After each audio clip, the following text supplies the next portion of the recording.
3, 2. Live? Everybody's stop bothering me. Okay. Actually, they probably won't even hear that noise anyway. All right. 3.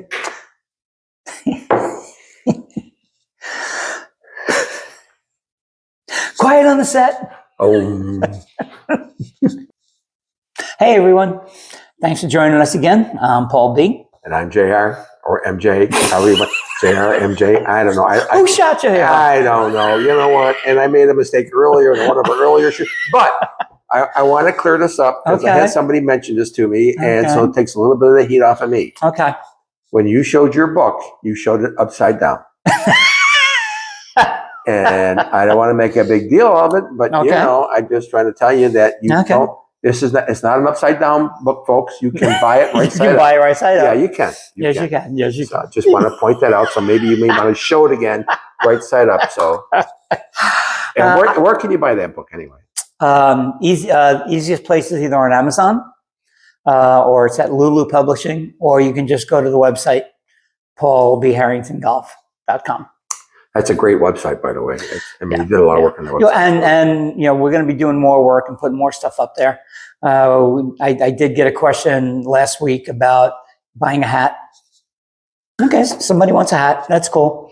So the website is a work in progress, but we'll get it. Yeah, we'll have hats and all that stuff. So not worried about it. And if there's some kind of merch you want to see, or again, I call it Chotsky stuff. All that Chotsky stuff. Chotsky stuff sounds good. If that's something you want to see, that's great.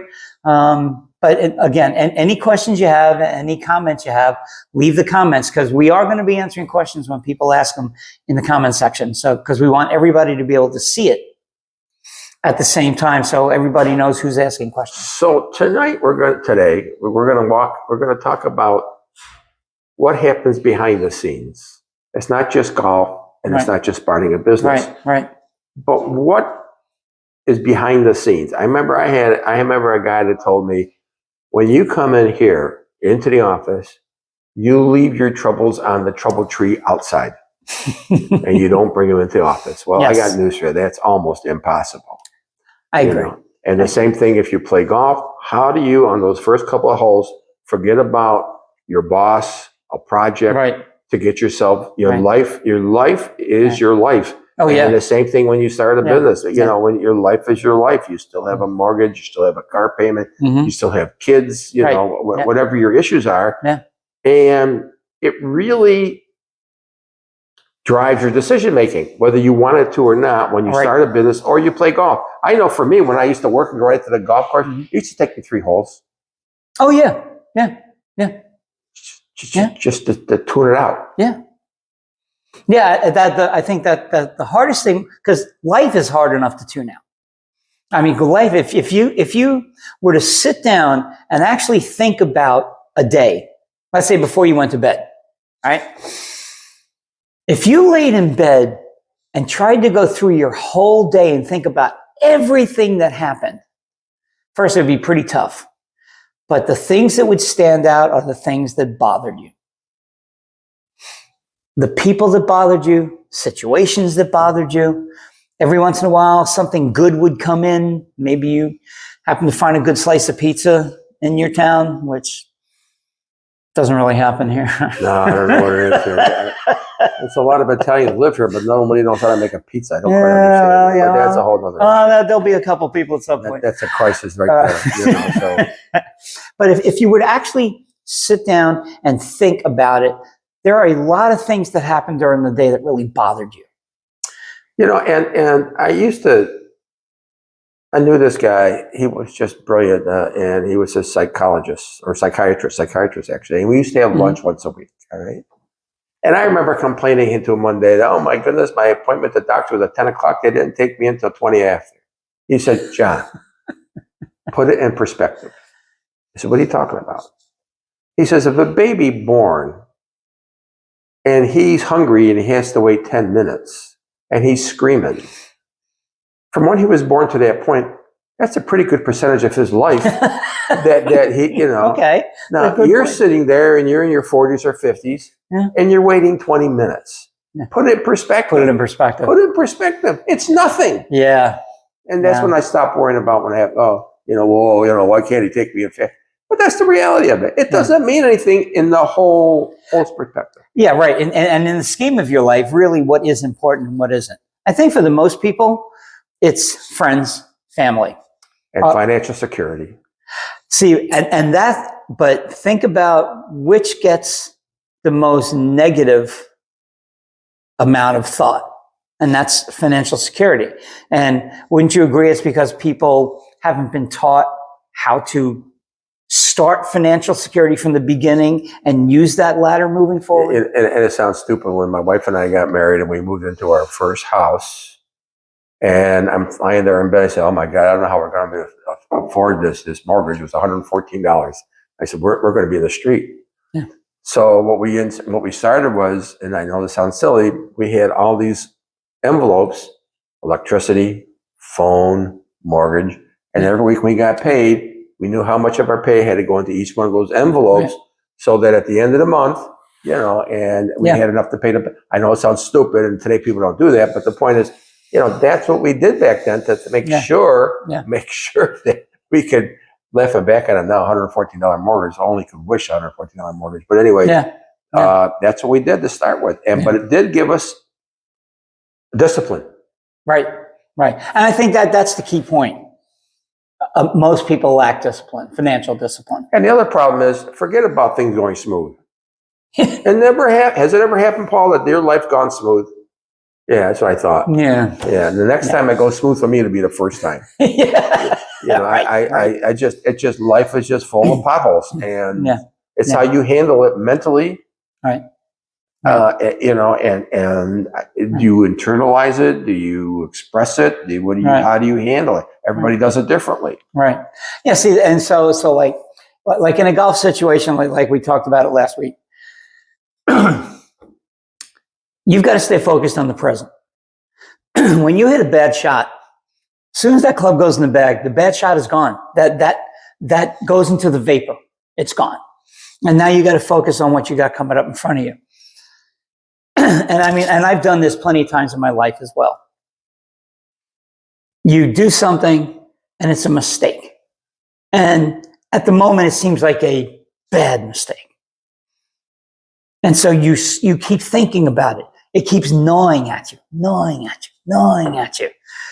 Because you wish you had done something a little different. Instead of recognizing that instead of it gnawing at you, you did that. That's already done. It's in the past. Now, how do I work with that to make things move forward and get things smoother?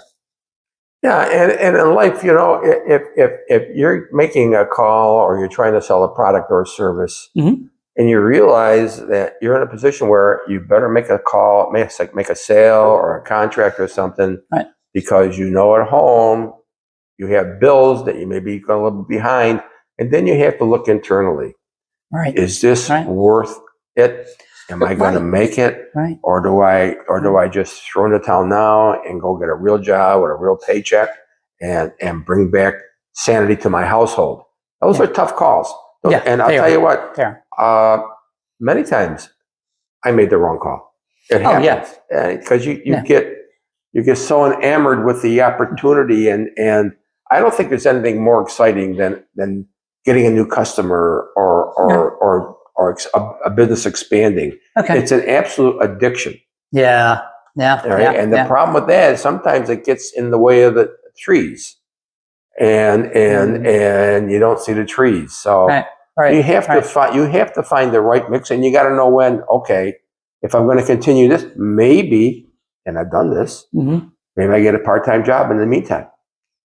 To keep the wheels rolling until this business gets off the ground. That is a definite option, and you got to think about that. Well, but you can't, because most people think, oh man, I'm starting my business now. I got to get a job, really? Yeah. That's the way it works. You do, because if you've looked at your balance sheet and you're saying, well, I need this much a month because here's my bills. Well, if this month is $300 less than what this is supposed to be, you got to make up that $300 somewhere. Somehow. And sometimes the easiest way is to go, you know what? I'll go work part-time while I'm doing this. It's going to be hard, but that's the point of life and business. Yeah, that's Life how- is hard. Business is hard. And this Golf, is hard. golf is just stupid. And- But, and- you know, yeah, but golf is a good escape too. well, Sometimes right. that's part of helps Yeah, get you through right. life. You Right. need to get away. You Right. need to get isolated. You want to talk to a bunch of guys on the golf course and just, Right. Right. banter, Right. like you do on a golf course. And because you need that respite from it. Right. Right. It's like when your wife goes out with the girls for a night. Yeah. She needs to get away from the Right. kids. She needs to get away from you. Yeah. And She'll tell you that right off the oh bat. my God, yeah, there is a certain amount of separation that's got Yeah. to go on, or Mhm. it That's right, can't that's right. possibly work. That's right. See, But to me, that's what makes golf such an addicting game for people, because it's such a social sport, but it's not a social sport in the sense of the sport itself. no, It's four people. Let's say you're in a foursome, 4 people trudging through the same problems, handling them different ways. So you're all playing the same hole. You're all teeing off at the same time. And then you go and you hit your second shots. And you're getting a chance to root for the guy or the girl, whoever that person is, because you're playing the course. In life, you're playing what life's throwing at you. On the course, you're playing what the course is throwing at you. And that's the course designer does things specifically. that's right. So to put things your in brain is cooking on different cylinders at that time. Yeah, it absolutely would be. And what's relaxing about it is you're able to release life. And I think what also is relaxing about that is that beer afterwards. Yeah. Or in today's case, the 15 beers during, Please, I don't does agree that. with that at all. I don't know how anybody People, does that. I don't know why they do it or how they do it. Yeah. But, Hey, God bless them, Hey. Hey. But everybody does it their own way, Right, And But if that's what your social structure is, because golf is social structure, Yeah. right? And if you go out all the time and you go and you drink, and I'm not saying in excess, but if your idea of hanging out with these guys is playing poker and you got a couple beers sitting there, or you go to someplace, you go to a ball game, and you're having a couple, then that's what you're going to do on a golf course, and that's fine if that's what you're going to do. that's right.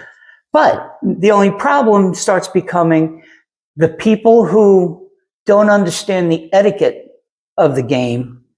Well, I mean, you could have a whole series on etiquette, and Oh, I know, I am convinced that you got to have a license to drive a car. Mm-hmm. Why they let somebody get a bag of clubs and they go to the first tee and they have no idea the etiquette on a golf course.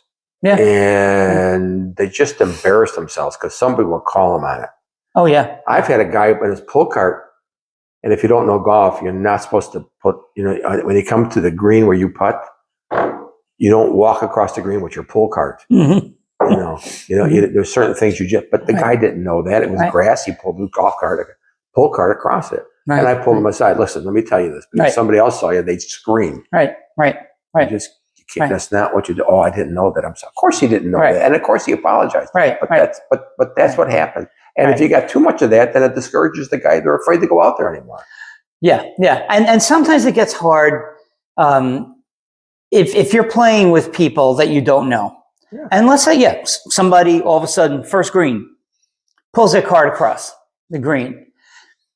And you go, hey, dude, that is not allowed in the sport. Etiquette says that nothing goes on the green except your golf shoes and your putter. And all of a sudden you get an attitude from them. Now you got to play with a guy with an attitude. And the whole point of coming out to play golf is you get away from the people with the attitudes.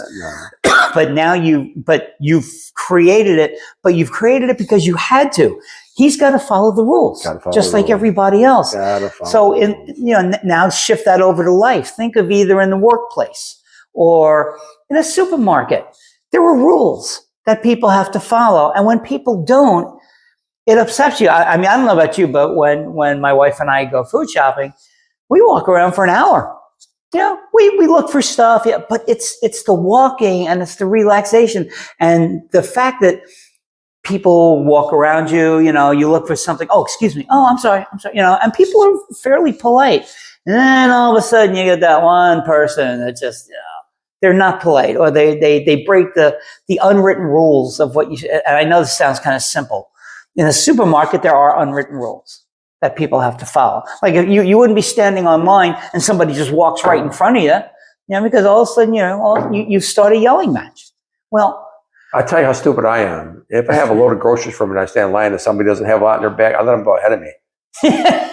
Does that mean I'm going to go to heaven? I don't know. But the point is, why would I let that poor person wait? We only had like 5 or 6 items. Oh, absolutely. And cart full of junk. But now you see, but that's because you're showing, that side of you that says, hey, listen, you've only got 4 items. I got 12. I guess deep down you hope that somebody does what they do to somebody else. Yeah. I mean, there is every religion has one phrase, and it's do unto others as you have them do unto you. Yeah. So treat others the way you want to be treated. The other thing with life too is, in other words, this doctor, he's passed away years ago. But he said, you're having a problem with another fellow worker. Mm-hmm. He's disruptive. You just don't get along. Mm-hmm. And then he says, how often do you see this guy? Well, I see him maybe once every 2 weeks. I said, then it's not a big deal. Yeah. Right. Let it go. Let it go. Let it go. You only see. Now, if you saw this guy every day, then you have a problem. You got to sit down with the guy. Right. And I've had that happen to a guy, and I sat down with him. We became very good friends after that. How about that? Because we cleared the A. Right, but the other guys, I don't see him every 2 weeks, so he's a jerk. He's a jerk. I don't care. Right. And you shouldn't care. And I don't care. But you do care. It eats at people, and they take it home, and they yell at home, there's this guy, blah, blah, blah. And, I don't want to play with the kids tonight. I'm just in a bad mood. Yeah. No, it's not the place to bring it. Yeah. When you go in your house, you leave your problems of work. Absolutely. Do not bring them home. For one thing, unfortunately for women, and I know I'm going to get all kinds of crap for this. Oh, I can't wait to hear this. You can't say something to your wife where she won't give you a solution or an opinion. And sometimes you just want to say it. Yeah. I don't need input. Right. But they can't help themselves. They want to be helpful, and they want to help you. Yeah. And that's nice that they want to help you. But if I want your help, I'll ask for it. Yeah. And see, now we can both get in trouble. Yeah, we're both in trouble. I call her in my car. I call her my little helper in the car because she's always telling me there's a stop sign up there, I think it's over there. Thank you for the help. Where would I be without my little helper? Yeah, got my little helper with me today. Anyway, now we're both in trouble. Yeah, that's okay. That's fine. Yeah. Well, I got a comfortable couch. I don't know what you have. Well, I'm not going to let her watch this episode. I'll have to remember that one. That's a good one. Hey. No, you don't want to watch that one. No. We talk all about business. You don't want to watch that one. It was so boring. I fell asleep. I fell asleep during that. Yeah. I had to wake MJ up. Anyway, that's what life is. Life does have a trouble. It gets away in your business if you want to start a business, and you got to make a decision. Can you deal with the distractions? Can you cope with it internally? Some people drink. I don't agree with that. Some people find some people that I'm Italian, so whether it's something that happy about or sad about or disturbs me, I eat. There you go. Yep. And that's bad. That's a bad way to address the problem. But I guess not really. I could be gambler. I could, There's a lot of worse things you could do. Yeah, but drinking too much. I don't know. But on the other hand, if you're eating, hummus and cucumber, well, then that's okay. I started eating that hummus and celery. It's really good. It really is. One. It really. I don't want to know what it's made of, but it doesn't. Hummus is chickpea. That's all it is. That's it. Hummus itself is chickpea, and then they put roasted peppers. Or if they put they have a spicy one now that I. No, I used to love my hummus, and then I would either take crackers or some kind of a carbohydrate. But I cut back a little on my carbohydrate, and then that's another life lesson for some other time. Yeah, lost. How many pounds did you lose when you cut back on carbohydrates? Okay. All I did was cut back on my carbohydrate snack. All right. I still had, rice with some meals, maybe not as much, but I still had rice. I still had potatoes. Still make a sandwich, maybe with a better bread, like a Dave's bread or something like that. But I lost 15 pounds in 2 months. And Okay. all I did. Let me tell this to everybody. Okay. I hate you. Okay. Okay. All right. Then I'll put a challenge to you. Okay. Okay. No, I don't want to. I can't do challenges. That's too much pressure. Challenges are no. Don't tell me to stop eating carbs or something. Okay. No. If you cut out carbohydrate snacks and you substitute that, it doesn't matter what like I said, I went to the hummus. Hummus still has carbohydrate, but it's not the same type. Yeah. But I did that with vegetables. So it was a better snack for me. But I basically just started cutting it out. I know. And I cut it because I'm a chip whore. There's no question. Yeah. My wife calls me a chip whore, and she's right. I'm just. You give me a chip, it better have salsa or dip with it. Yeah, and if it's salty, I'm there. Yeah, but I cut that stuff out, and in 2 months, I lost 15 pounds. And I wasn't trying to lose weight. I was just working on my A1C. Oh. Well, see, my A1C is good. Yours isn't. Oh, mine. Why? Mine's not. If I look like you, I'd be at a buffet. I don't quite understand this whole thing. Anyway, I think we got way off topic here. So I think we've blown this episode up. This all worked out great. Anyway, if you have any questions, please. Please comment in the question section because we do answer them. Right. Okay. Next time, I want to talk about how do you finance your business and what do you think you need in the way of financing, and there's several ways of doing it. So. Okay, yeah, because I'll get into that discussion about how much money you should be spending on golf, why you should spend it, why you shouldn't spend it, and how it's going to affect directly what you do at home. Everybody have a wonderful day. Yep. Take care.